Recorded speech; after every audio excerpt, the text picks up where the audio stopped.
can't buy. It resides between my eyes. Walk through the fire, came out better on the other side. See, life's like a beach if you find the sand. Right now, I feel like 100 grand.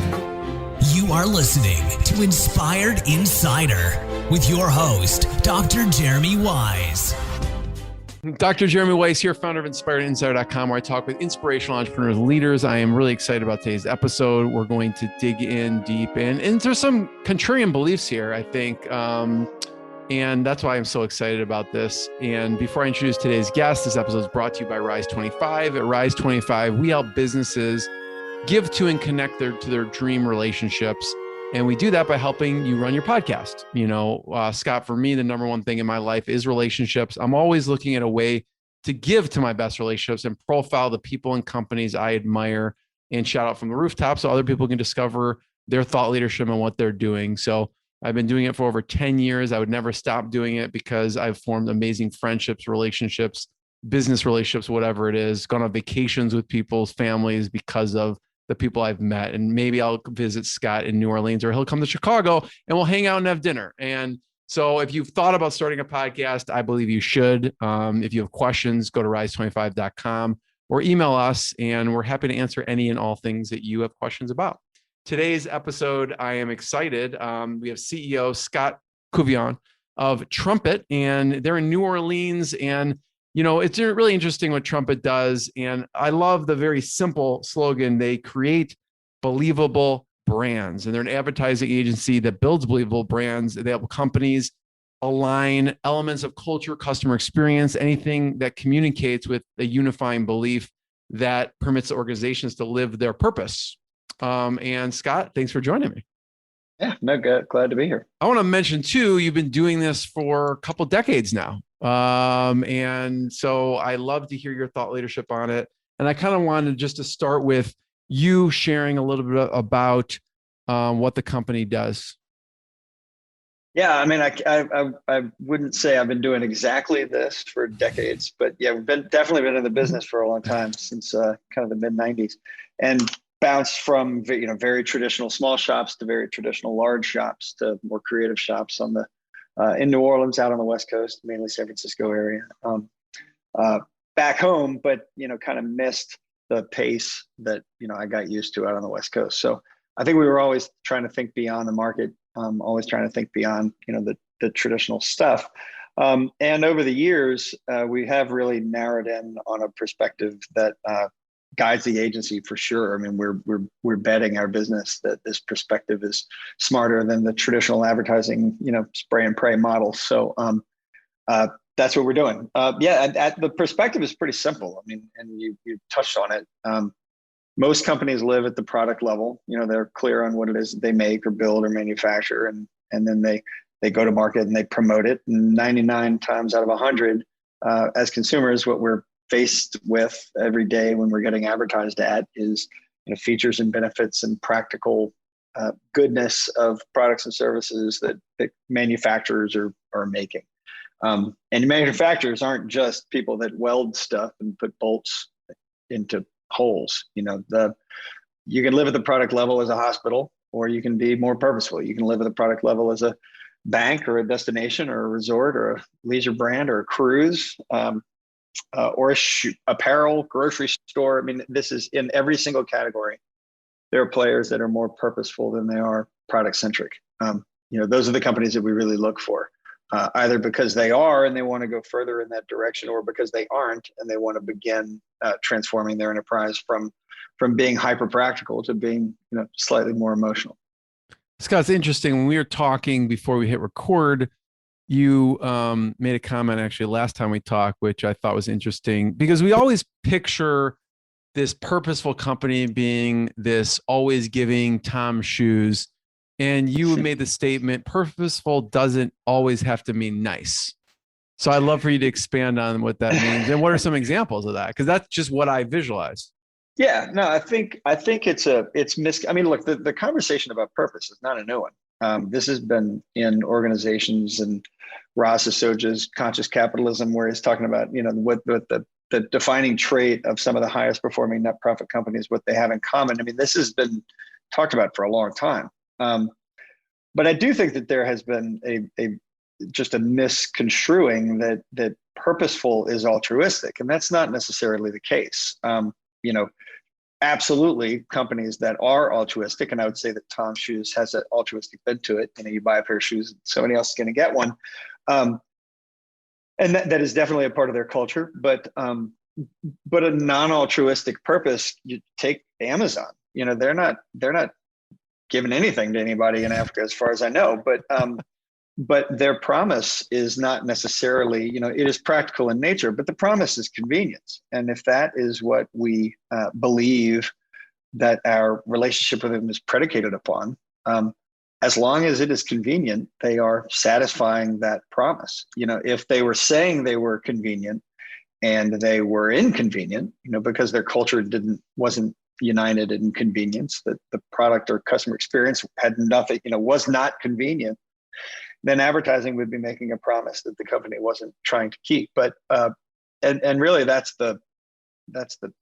bit. You know, if a bank were honest and said, you know, we are in the business of making max profit for our shareholders, well then when we experienced, you know, loan terms from that bank, we wouldn't be shocked because we know who it is that ultimately they serve. Now, banks aren't that honest when they are serving a principle like that.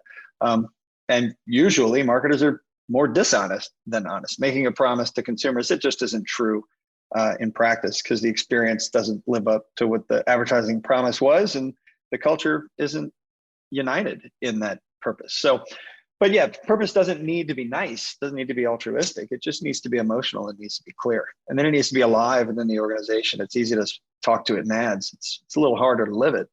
But when you do, these are what some of the most functional, highest net sustained profit companies in the world have in common. They're united in a belief. The culture is bathed in it. Everybody buys into it. They're happy to be there. Turnover is low. Executive retention is high. The supply chain isn't miserable. Everything. These are easier companies to run. That's the same culture that's responsible for a customer experience. That customer experience is going to be an extension of that belief. Advertising just becomes an invitation to participate in that culture through the experience of, you know, typically predicated on a purchase, but not exclusive to it. You know, an iPhone is a phone, just like a Galaxy is a phone, but there's a deeper connection between iPhone buyers and Apple than there are between Galaxy owners and Samsung. Nothing bad about Samsung, but it's part of the reason why an iPhone can fetch twice as much. I love to walk through. I love my Samsung, by the way, but probably not as passionate about it as as the iPhone users and people trying to convert me over. Why don't you have an iPhone? But I'd love to understand more about your work, too, Scott, through Credit Human, and what did you do there? Yeah, well, Credit Human's an awesome story. I mean, that is it's a financial institution in San Antonio, Texas. You know, they have great plans, but it was an organization that was in, you know, by all accounts, great shape.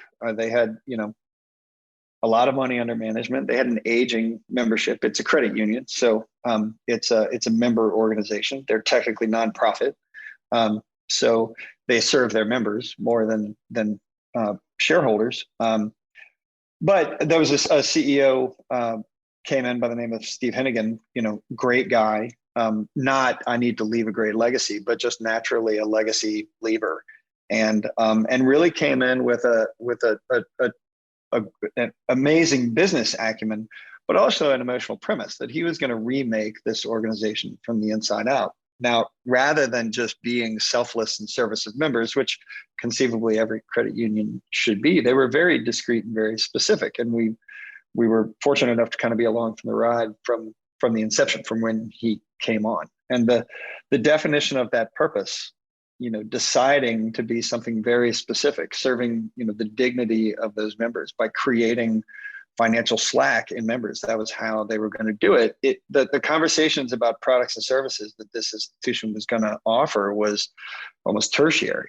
You know, the what they were going to mean in the life of the members was of utmost importance. You know, the the organization really bought into that. And then when they started thinking about what are the products of the things that we're going to build, because they don't exist and we need them to, if we're going to really live this purpose, what are the things that we're doing that are contrary to what we've articulated as this belief? And they got rid of those things. So they invented practices, but not from just leadership top down, but by empowering and enabling, individuals all the way through the culture from top to bottom to just understand what the purpose is, believe in why you're here, and be excited about being here, and how would that affect your day to day. So while they ultimately changed their name from San Antonio Credit Union to Credit Human, that moniker is shorthand for a real, true, emotional, honest alignment inside of that organization. It's not just a clever play on words. So they were really able to bring that from the inside out, and it shows. The satisfaction of members, the satisfaction of employees. Everybody's buying into something. They're not just buying savings and checking accounts and auto loans and the kinds of things that you would expect to find from any fiduciary. It starts with the internal culture. How do an organization like that disseminate that? How do they actually embed that so that the staff lives it and breathes it? Yeah, no, that's the most critical part, right? It should be said that purpose is not something that, when we're involved in the infant steps and stages of this process, we're not making something up that we hope they grow into. I think it's important to note that, 99 times out of 100, unless you're, talking to a true practical, founded with venture capital commodity product manufacturer, where you do have to invent a story. You do have to actually fabricate something that wasn't there.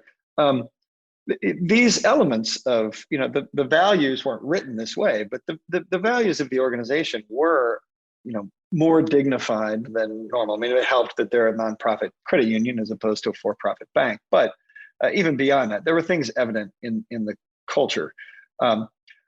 Nonetheless, the job one is drawing out, distilling, articulating what that core belief is, simplifying it to the point that it can be activated, at every level inside of the organization. And then that rollout is not unimportant. When you're ideally, there would be participation throughout the organization in the development of that narrative. But in some organizations, that's easier said than done. But that internal transmission is really important. In fact, it's not always the case with our clients, but especially in the case of that particular situation, there were 2, maybe 3 years of internal work, rethinking, retraining, started with the executives, went all the way down into the employee base, but really offering people the opportunity to buy in, really offering people the opportunity to escape if they didn't want to buy in, and bringing the organization around to that, to the depth that they did it was really amazing for us to watch, because we're not complaining that it's pushing an advertising launch back 2 or 3 years. Because by the time we're out there making a promise, we can make an honest commitment to a marketplace, because we know that the company is going to be able to keep that promise once people start walking through the door with that in mind. But that transmission is not unimportant. We call these brand transformations, when you go from either not being something to being something, or to being the wrong thing. We are here to make money, and that is it. Profit is a result, not a focus or a goal. And if it is, it's like that squiggly thing in your eye. The longer you try to look at it, the less likely you are to see it. But when you see profit as a result and being very intentional as the focus and the goal, it's kind of the only predictable way to get the result of being profitable. So that you have to bring internal along for the ride. We talk all the time about, because we're in an advertising agency, it is safer for us to talk about features and benefits and do free delivery and 99% off promotion kind of stuff as an advertising agency, because those things work. Advertising is an efficient, unfortunately sometimes an efficient, mechanism. It's why, so many people are in debt and overweight. But the reality is that advertising works. It's actually safer to be practical and to be a manufacturer that promotes what they make.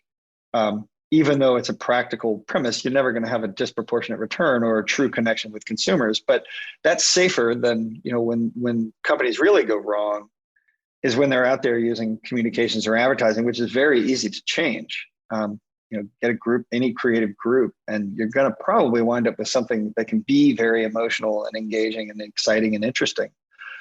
You got to be really careful, because if you're making an emotional promise to the marketplace that then they come in and that is not the experience that they have with the organization, it's disastrous. You actually would have been far better off just offering free delivery and more cheese. Talk about, what is also interesting, Scott, is the core departments in your company. Talk about that. There's three disciplines, three departments within Trumpet. It's client service, which is really the hub. There's two parts of that. There's the relationship management part and the project management part, and we have to keep the trains running on time, and we have to manage through this is a service business, advertising. But really the only two resource departments under roof at Trumpet that client services can draw upon is creative and strategy. And that's it. Now we are doing obviously a lot of upstream work with leadership teams. And that's where creative and strategy can have, great importance. But the other reason for that is that as we get downstream into advertising execution, now, I'm not speaking ill of all of my colleagues who I love in all full service advertising agencies, but we have just chosen not to have, the PR execution resources or the paid media buying resources or the digital development resources under roof, because in my experience, if your PR group is slow, PR is a pretty good idea as a scope for whatever a client's particular challenges. And we're responsible for the creative and strategic resources, but we don't need to keep departments busy when they're not the right tactical executional solution for a particular problem. So we have deploy them when necessary. Yeah, and we bring in partners that we're networked with. I spend a lot of my time finding organizations at the kind of the executional extreme of our business. And if we're kindred spirits and they realize that basically they're going to start with a better premise, a better starting point when they're executing what we're working with our clients to execute. These are campaigns that work really well. So, you can have an awesome paid media practitioner and, they can do their job great. And the analytics are going to be amazing because of the recurrence that comes when there's, this lack of dissonance that being purposeful drives in the situation. So we're able to really partner with our network execution groups, not because clients have realized that it's a commodity and everybody can do it. That's not exactly true, but it's not necessarily the part of the relationship that clients value most. The strategic and the creative is arguably valuable. I don't want to say more valuable, but it is definitely where we choose to focus. Yeah. What's interesting about that, Scott, is I feel like a lot of agencies will default to then start offering those services. That's an easy, default to offering the downstream or default. Yeah. The execution, upstream. Like instead of partnering and going, oh, listen, we get all these inquiries. Maybe we'll just specialize in this one type of media buying or whatever, but you made a conscious decision not to do it. Yeah. Which I find interesting. Well, I think that's where the industry went, right? That was kind of the natural progression of things. It was, and I'm like, well, this is not going to turn into a podcast on what's broken about the media commission compensation model for agencies, but it's not hard to figure out how agencies got where they are. Full service advertising agency was trying to capitalize on all the components that revenue could be tied to. When a lot of those components got devalued by the marketplace because so much was getting open sourced or flat sourced, or clients could buy their own ads through self-serve platforms, it just reduced the specialty the unattainableness of a lot of the services that advertising agencies used to be able to possess and wield, almost exclusively. There are so many tools that are available to so many people right now, which is good. It's not that it's bad business to be full service. It's just not our business. It's not our model. We don't exist to make money on the buy. Yeah, I find it interesting that you just stayed pretty disciplined, because I think it takes a lot of discipline to do that, from my observation. Well, it's harder in tough years. In the middle of in a deep recession, the last thing a client leadership team wants to hear is about their need to be more purposeful. And that's when it isn't bad to just have low margin practices that you can be surviving on through a period like that. But modern consumerism is now favoring the purposeful. The 87% of consumers who desire a meaningful relationship with brands is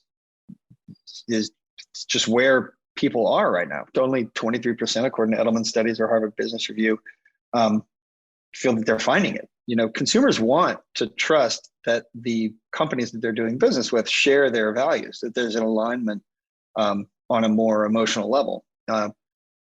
Again, that doesn't have to be altruistic all the time. It can be, but it doesn't need to be. They just need to know that they're not getting duped. The buying public has been loosey with the football so many times that when we believe that a company is going to do right by us, we go in, then we have a problem with a product, customer service is wretched. We come to find out that everything that was promised to us was a lie, and then we get more and more and more doubtful and suspicious of companies. This is just where it has been going since there was no visibility into these companies. Right now that we can see that a company, I hate to pick on Gillette, but it was such a perfect example. But when there's purposeful advertising, making a promise or talking about how toxic masculinity is something that absolutely needs to stop. I mean, that was a beautiful piece of content in 2016, 2017. It was right on time with the Me Too movement. It was unbelievably well executed, and the world was like, finally, we've got some momentum behind the elimination of toxic masculinity. It's time to see life in a different way.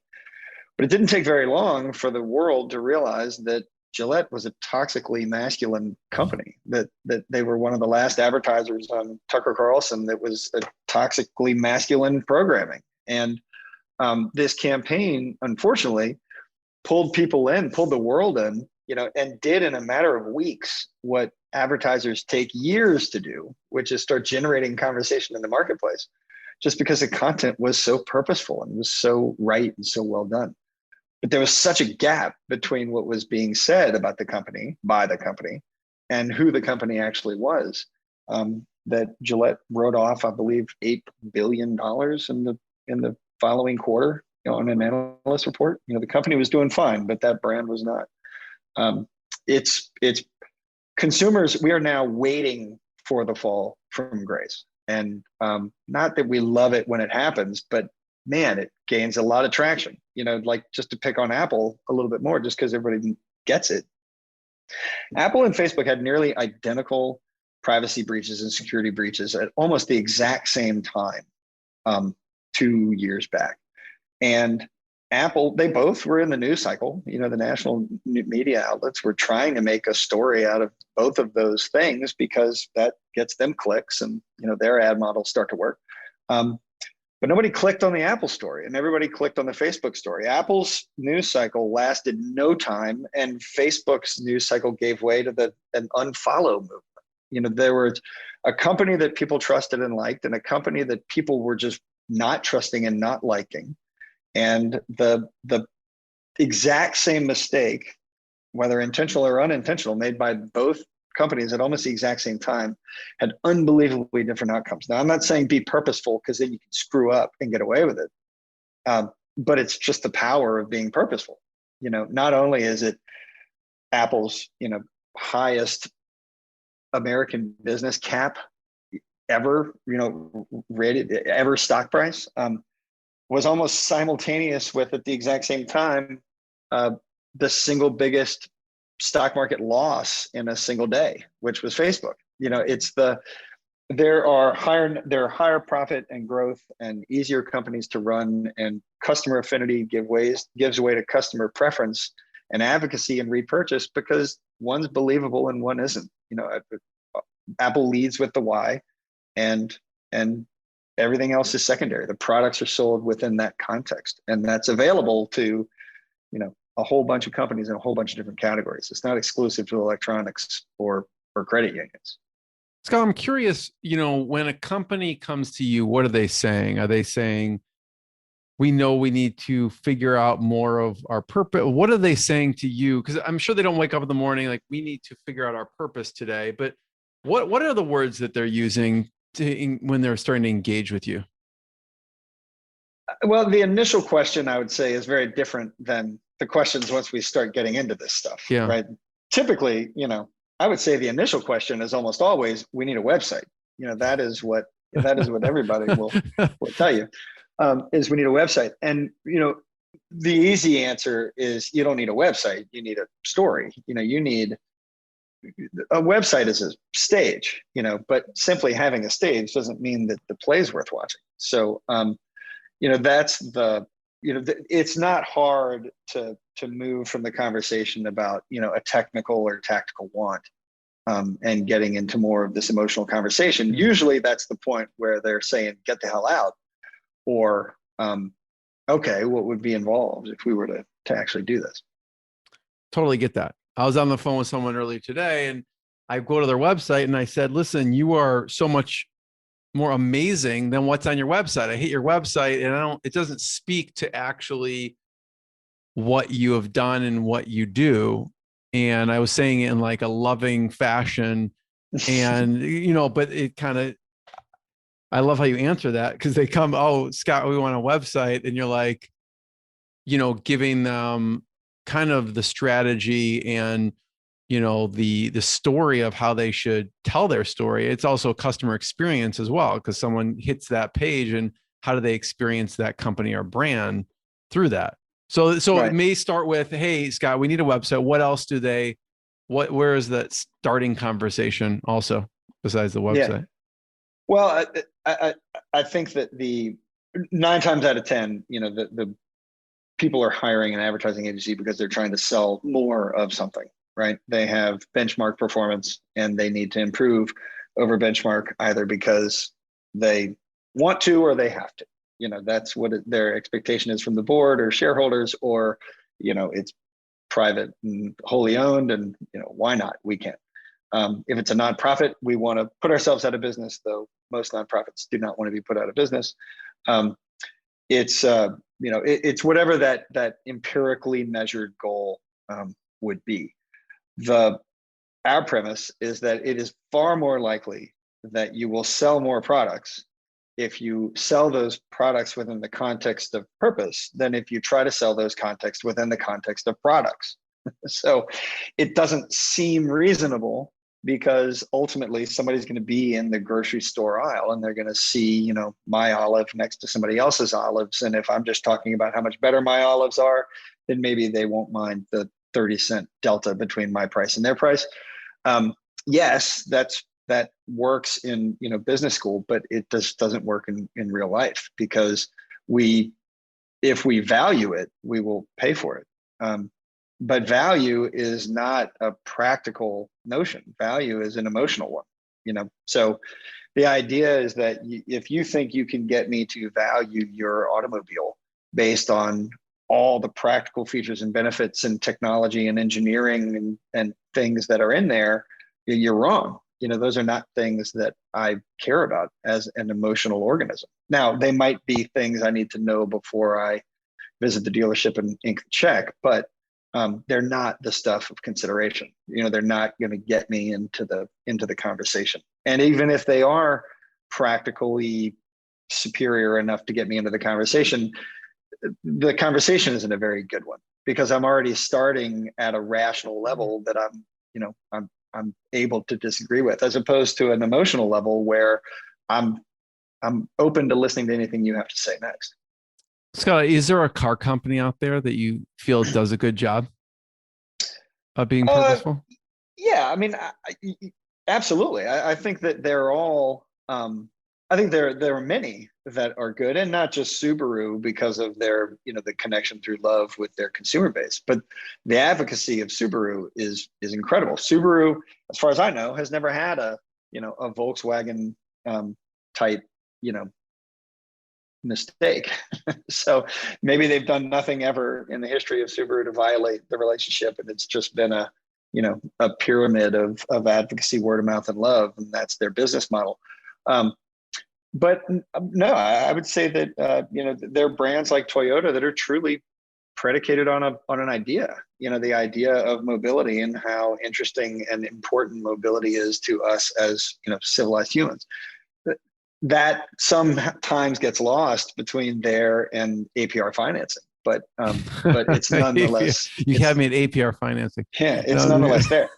But I mean, but I would say that these are brands that are very smart about creating purpose. I think there's a difference though than, repeating that you're the ultimate driving machine, actually being an organization, bathed and baptized in the ultimate driving machine. Like, I don't know, without visibility into the culture of that company, we don't know if it's toxic or if it isn't. The idea that they're companies that should by all accounts be successful. I'm not saying that BMW isn't, but companies that by all accounts should be successful because they have superior engineering and superior design and R&D and manufacturing and service, and they're doing everything right, but their stock price is stuck or their net profit seems fixed. And you start asking yourself, what are the problems there? The problem isn't in the management of customer expectations, maybe, that the advertising is speaking to what the product delivers, and the ultimate driving machine is what I sense when I'm, driving around in, even if it's an SUV, just because sure, it handles better than an Explorer. So you didn't lie to me.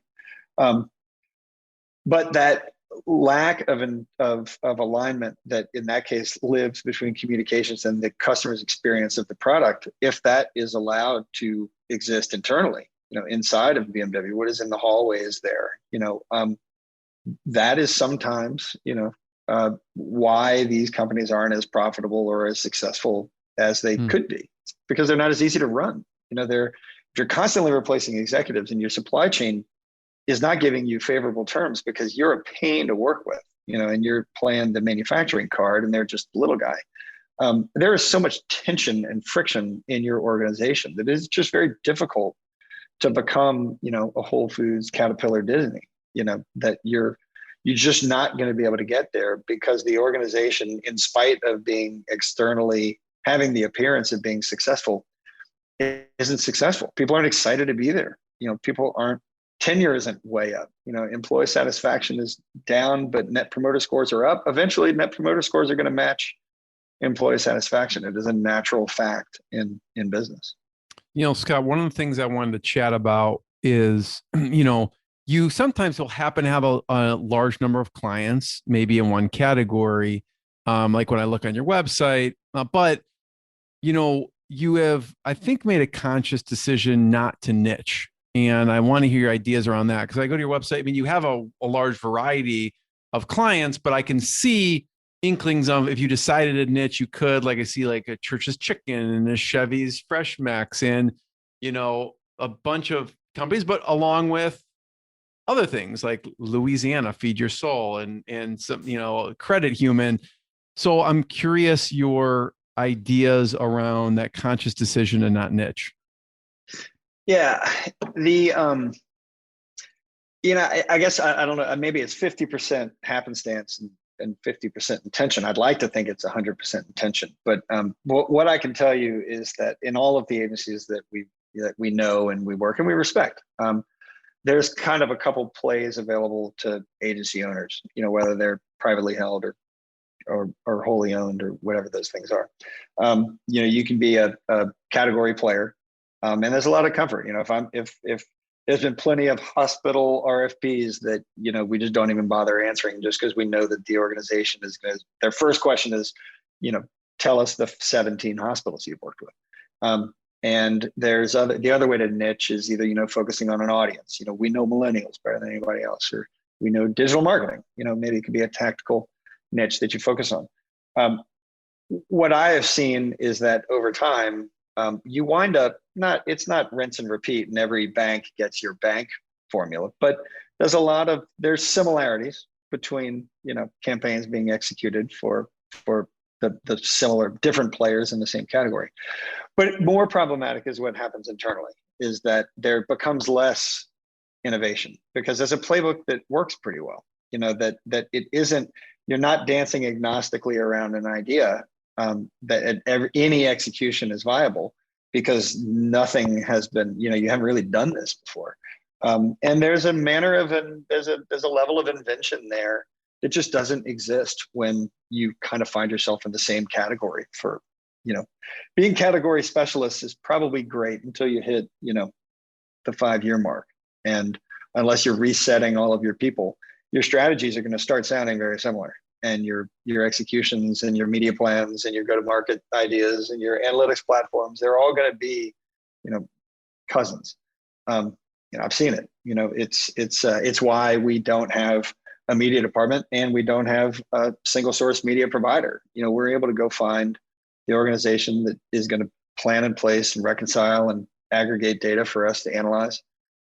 That's good at a specific category. I mean, we're not anti-categorical experience. We're just not going to do it for one, hotel and then go sell it to 15 more hotels. That sometimes that is disqualifying.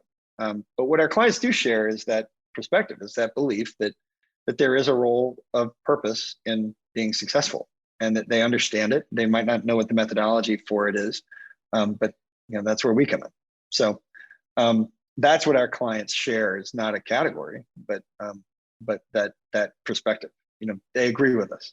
So from the beginning, we are very clear on what our purpose is, and if they align with it, like consumers would with their brand someday, we're not making a promise we're not going to keep, because it's not a conversation we're going to stop having.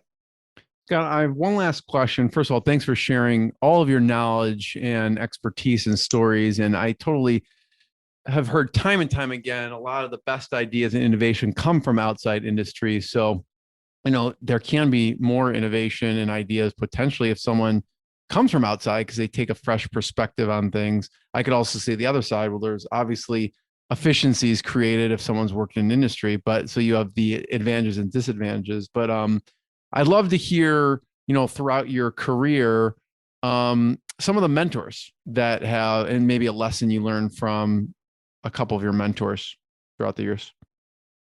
Yeah, I mean, I definitely have a mentor. I won't say his name. I would think he knows who he is, but maybe he doesn't. I don't know, maybe I should send him a card and let him know. It's one of those things. He probably shouldn't hear it in my obituary. But he has, I think, one of the biggest skills that he tried to convey, and I'm not sure, if I do it. I know I don't do it well enough. But I mean, the idea of loyalty and trust. Now that sounds cliche and passé, but he was really talking about it as a management tool, and meaning, not give people rope to hang themselves and then just come down on them like a ton of bricks. It's the only way they're going to learn. It wasn't that. It was really, you are far better off arming people with the ability to make decisions and act autonomously in accordance with, a core thought, than you are micromanaging them to what you wanted to see as an outcome. And in fact, if you do it long enough and you do it well enough, people are going to start religiously coming up with ideas that are better than yours. It's interesting because I've tried to employ it in my own career. It's fantastic advice. But in a way, it's kind of what we're trying to do with leadership teams that we're working with. It's less about line of sight and micromanagement and trying to get people to conform to some, rigid understanding of a business. And it's really trying to get a group of people aligned and organized in a belief in what a company is about, what the idea of that company is, not regardless, independent what they make. But what they make is not, the most important thing. That there is unity, there's pride, there's excitement, there's you're not miserable when you're parking your car every morning and walking into this place or plugging into this place nowadays. And when you then engage these people and align them in this belief, they can act autonomously, and almost anything that they do with that belief in mind is going to be organically aligned with what you would have, forced them to conform to, were you doing it the old industrial revolution kind of way. So I didn't mean for that answer to tie mentorship to me applying it to what we do with clients, but it is kind of all the same idea. It's the teaching a man to fish versus, selling them a fish at $300 an hour. Yeah. Scott, I want to be the first one to thank you. Thank you so much. Everyone check out trumpetadvertising.com. Check out more episodes of the podcast at inspiredinsider.com, Rise 25. Scott, thank you so much. All right, man. Good to talk to you again. What I got, you can't buy. It resides between my eyes. Walked through the fire, came out better on the other side. See, life's like a beach if you find the sand. And right now, I feel like 100 grand.